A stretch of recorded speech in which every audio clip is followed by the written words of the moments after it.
My name is Caroline-Slottje. I'm an attorney with Community Environmental Defense Council. I live in Ithaca, but I feel like Caroline is my second home. I think I know 3/4 of the people here tonight. So a number of legal arguments were presented to this board at its last meeting that advanced the general idea that the Caroline Town Board should not act to protect its residents and their property and the town's property from the adverse impacts of heavy industry, such as unconventional methane extraction. On behalf of Rouse, I would like to address this issue.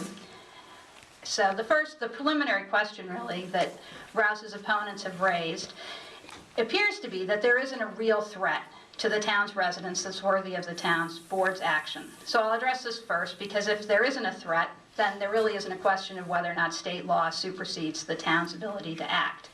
So I think it's appropriate to ask Aubrey McClendon, CEO of Chesapeake Energy, what he thinks. So he said in April that there are issues with drilling wells. We can tear up a road, we can be noisy, we can create dust, and we can hurt somebody. And sometimes there's a lack of transparency about operations. These are all legitimate concerns, he says. So, putting aside scientific debate about how much pollution may or may not be safe, there are torn up roads, noise, dust, and accidents resulting in personal harm. This would certainly appear to be worthy of town board action, unless its members' willingness to act is clouded by concerns other than ensuring the best interests of its citizens. State law grants the town board the right to protect public safety, public health, and peace and quiet. So are those threats from gas drilling ones the residents are concerned about? The results of the Rouse petition would clearly answer that question with a yes. So is public opinion relevant in enacting a local law? The highest court of the state of New York has said yes, that strong and preponderant opinion may evidence what is necessary for the public welfare.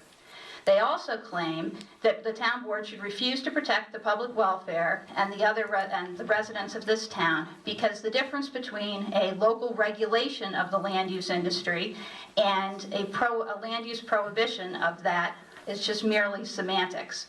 And that's just not correct. The U.S. Supreme Court has said that there's a difference between environmental regulation and land use planning, and so have the courts in our state. So therefore the question becomes, will the town board consider its obligations to the citizenry, or will they conclude that they will not act in their defense?